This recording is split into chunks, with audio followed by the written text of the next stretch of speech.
Magandang hapon po sa bawat isa sa atin. Amen. Dito po ulit tayo sa ating Bible study, Rema Fields, tuwing alas 4 po ng hapon. At itutuloy po natin yung ating pinag-aaralan. Yung topic po natin, in the last days, people will be. Amen po. Magiging ano nga po pala yung mga tao. Amen po. Sa mga huling araw. Nung una po si Pastora Dayan at kahapon po ay si Pastora Giselle po yung nakapag-share po sa atin. Basahin ko lang po yung isang buo hanggang dito po sa part ko.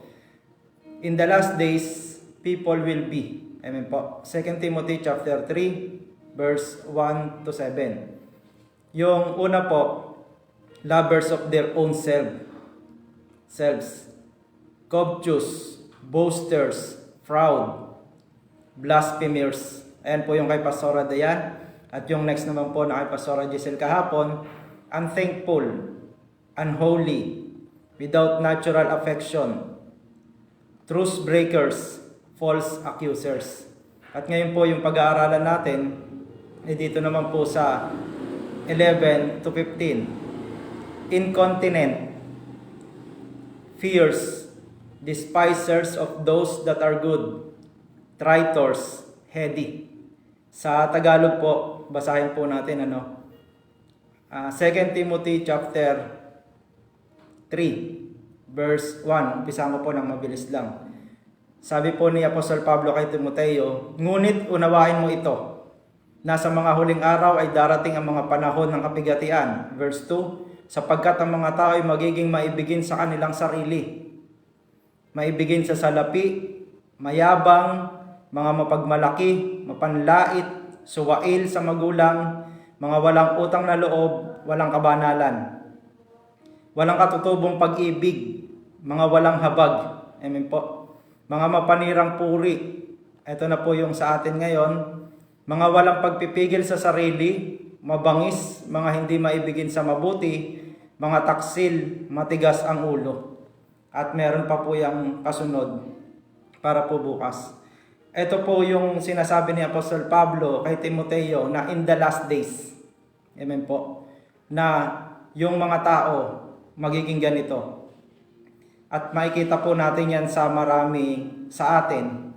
Amen po. Kahit na hindi na tayo lumayo ng lugar. Kasi yung mga tao ay nahulog na rin po talaga sa mga ganyang karakter o sa mga ganyang attitude.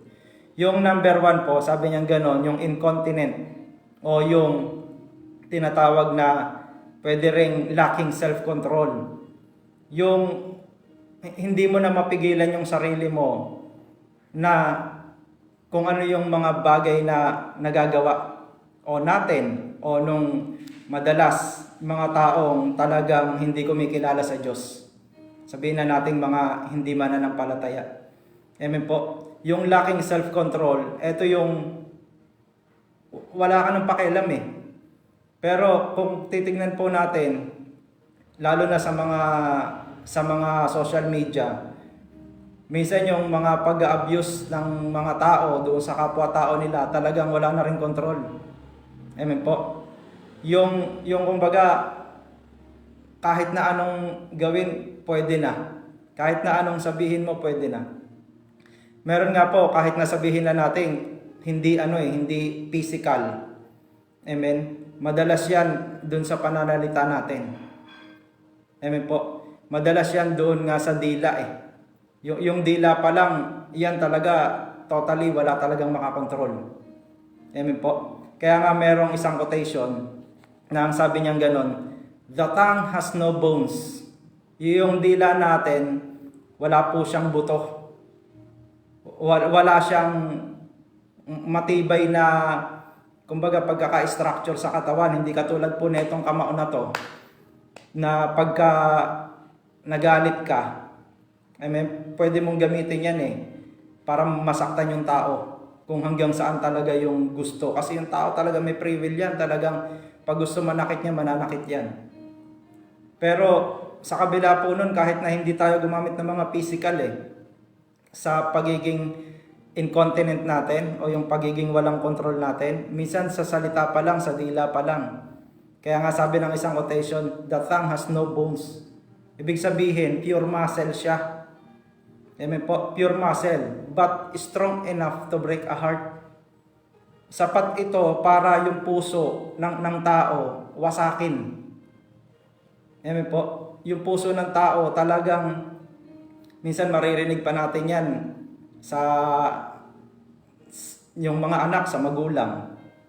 O doon sa mga talagang, minsan sa mga tao talagang mahal mo pa. Kasi yung mga ibang tao hindi naman talaga makakapanakit sa iyo maliban doon sa talagang mahal mo. Amen po.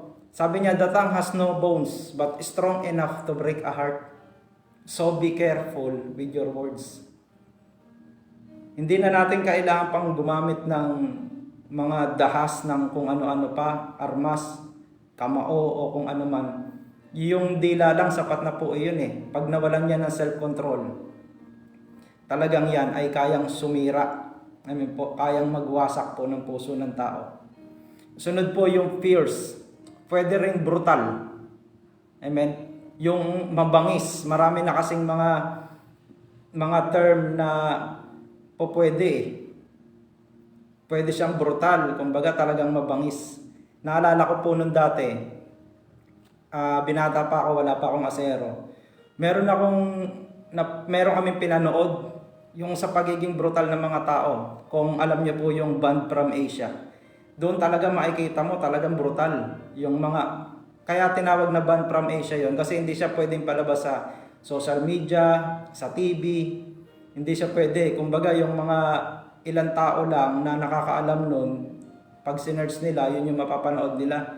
Kasama po rin yung panahon ng martial law. Talagang makikita mo yung mga tao, binabatutan nila yung ulo ng tao, talagang nawawasak Kumbaga, dumarating tayo doon sa mga panahon na ganun, na talagang habang tumatagal, yung mga tao nagiging brutal. Amen po. Marami po natin yan makikita sa mga Facebook, sa mga YouTube, maging television. Amen po. So, fierce. Hindi na kumbaga talagang pagdating nung huling araw talagang expected na ni Timoteo na sinasabi po ni Apostol Pablo na talagang ito mangyayari. Amen po. Ano pa po? Ito pang isa. Despisers of those that are good. O yung hindi maibigin sa mabuti. Na himbis na yung gagawin ng mga tao dapat nakalulugod sa Diyos, yung mga tao dahil sa mga huling panahon, hindi nila gagawin yun. Kung ano yung gusto ng Diyos, ayun yung ayaw nila. Kung halimbawa sabihin na natin, yung mga tao dapat mahabag. Kung halimbawa merong nanghingi, amen, dapat magbigay. Karamihan sa mga tao, talagang tatanggihan nila ano man lang ba kung halimbawa naglilimos, o sige sabihin na natin ginamit nila yung mga namatay, may sakit, di ba? Ano lang naman ba yun? Barya lang naman yun. Malay mo nga naman kung totoo. Di ba po? Kaya sa mga huling panahon o sa mga huling araw, lumalabas yung mga ganyang bagay na hindi sila o hindi yung mga tao hindi na maibigin sa mabuti. Bagkus ang ginagawa nila kung ano yung masama. Amen po. Ito pang isa. Traitors o sa Tagalog yung pagtatraidor. Pag sinabi ng traidor, naisip natin kay biblical yan, kay hindi. Isa lang yung pumapasok sa isip ng mga tao Sino po ito? Si Judas. Pero yung pagtatraidor po, hindi lang limited yan kay Judas. At yung tinraidor, hindi lang limited yan sa Panginoon. Yung pagtatraidor, sometimes nagagawa din natin. Amen? Si Judas nga, nagtraidor siya sa Panginoong Hesus nung ibinenta siya 30 pieces of silver. Yung silver nung unang panahon, sa time nila, minimum wage. So kung 30 yon, 1 month na sahod. Amen po? Pero minsan, maging tayo, tayo, hindi lang 1 month minsan years na nasahod. Na kumbaga yung mga tao, mas malala pa kay Judas, na ipinagkakanulo nila ang Panginoong Jesucristo. Amen po. At hindi lang naman yung pagkakanulo o yung pagdatraidor ay limited sa Panginoon, kundi pwede rin yan sa asawa, sa trabaho, sa negosyo, sa exam, BF, GF. Amen po. Maraming bagay na pag sinabing traitor, hindi lang si Judas. Siya lang kasi yung naisulat sa Bible na ganun na kumbaga namarkahan na pangalanan. Pero madalas po yan sa atin din. Amen. Basta yung sinasabi ng Panginoon hindi mo ginawa. Minsan tayo, ulitin ko po, minsan hindi lang 30 pieces of silver mas higit pa nga Amen po. Kasi bakit? Dahil pagdating ng last days, people will be. Amen po. Magiging traitor sila. Magiging traitor, even tayo pwede. Amen po. At yung pinakalas, yung heady o mapagmataas, sa ibang Tagalog term, walang ingat, pwedeng reckless. Amen po. Kaya nga ang ganda ng pagkakasunod niya. Nag-umpisa tayo doon sa lacking self-control, nagtapos tayo doon sa reckless o sa walang ingat. Ano ba yung pinagkaiba nilang dalawa? Yung lacking self-control, hindi mo na talaga makontrol yung sarili mo. Bugso ng damdamin, bugso ng emosyon, talagang wala ka ng pakialam. Wala na tayong pakialam pag dumarating yung panahon na ganun. Karamihan po sa ating mga tao. Amen? Pero yung walang ingat, para siyang, alam niyo po yung nagmumotor, tapos wala namang kasabay, tapos maluwag yung kalsada. 'Di ba? Sa sobrang tiwala nila, walang nagmumotor, maluwag yung kalsada, maayos, pero yung reckless, ang gagawin nila, talaga magpapatakbo sila ng matulin, mag-e-exhibition sila, gagawin nila kung ano yung gusto nilang pagdadrive, iaangat yung harapan hanggang sa madisgrasya. Amen po. Kaya yun yung pinagkaiba Yung isa hindi niya makontrol, yung isa pwede niyang kontrolin, pero ginagawa niya kung ano yung talagang ikadidisgrasya niya. Kaya nga po dito sa mga pinag-aaralan natin, simula doon sa 1, kay Pastora Dayan, kay Pastora Giselle, hanggang sa ngayon po at hanggang bukas. Alam niyo po ba na itong mga bagay na to ay nakapaloob lang po sa 3 letra? Ano yung 3 letra na yon? Yung po yung tinatawag na sin. At yung sin, ayun po ay tinatawag sa Greek na hamartia. At ang ibig sabihin ng hamartia, missing the mark. Tayong mga tao, kahit mananampalataya, kahit hindi, in the last days, mangyayari talaga yung mga ganyan. Yung hamartia, ang ibig sabihin niya, missing the mark. Yung sin, sa Greek niya, hamartia. Yung hamartia, ang ibig sabihin, missing the mark. Pag missing the mark, ang isang pinakamagandang illustration po niyan, kung alam niyo yung dartboard. Sa dartboard, bilog po yon, tapos tinitira siya ng target. Meron doon bullseye na tinatawag, ang tawag doon cherry, yung kulay pula. Yung mga tao, nung nalaglag sa kasalanan, ito na yung mga nangyari sa kanila. Sa atin, amen po.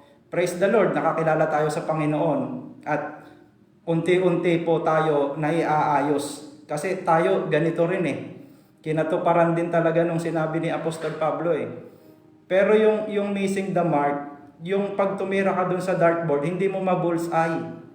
Ibig sabihin yung mga tao, simula nung nahulog sa kasalanan, yung mga tao, hindi niya talaga ma-bullseye yung kalooban ng Diyos.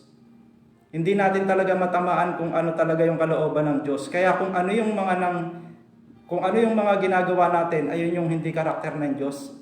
Tandaan po natin, we are created by the image of God. Pero yung mga nagagawa ng mga tao, kabaliktaran doon sa imahe ng Diyos.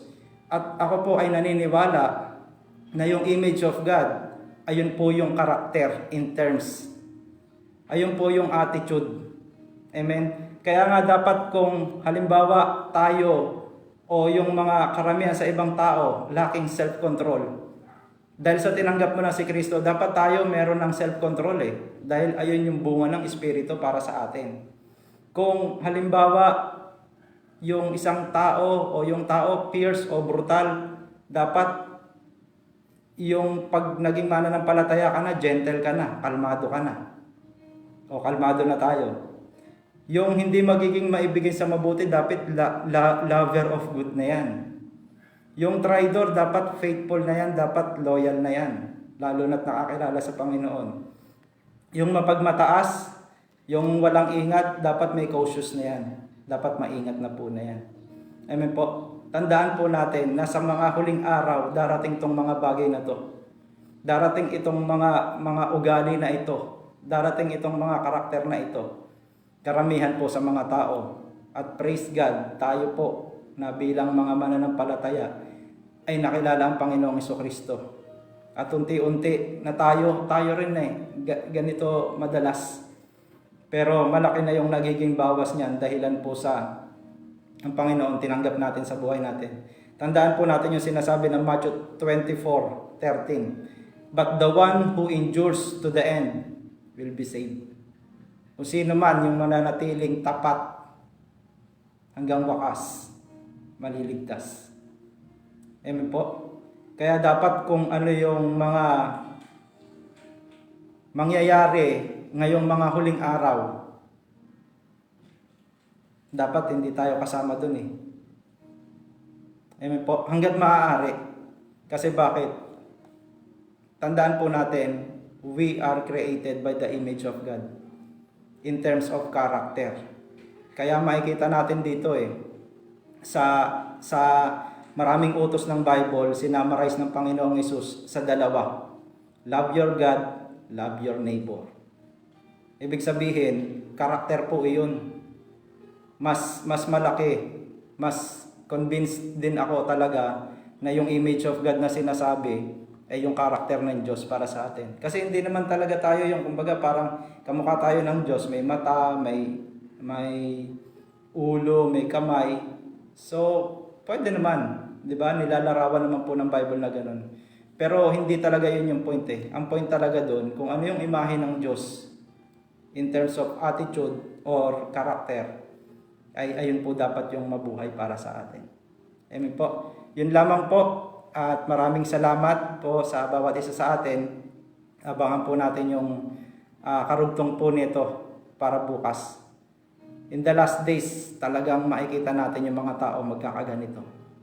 At wag na po tayong makigaya doon. Amen po. So maraming salamat po. Pray po tayo para po sa ating closing. Aming Ama, sa pangalan po ng iyong anak na si Jesus, nagpapasalamat kami, Panginoon, sa hapong ito, sa natapos po naming Bible study.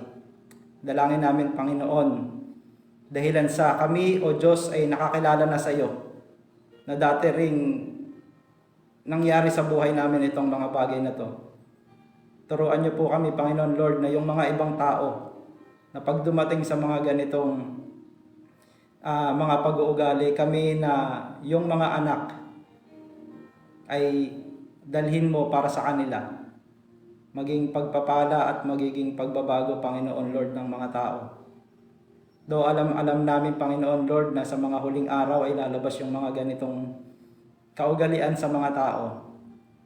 Pero alam din po namin na patuloy kang kikilos at magbabago sa buhay ng mga tao. Maraming salamat po, Ama, sa hapong ito. Sa pangalan po ng iyong anak na si Jesus. Amen. So yun po, maraming salamat po sa bawat isa at God bless po sa ating lahat.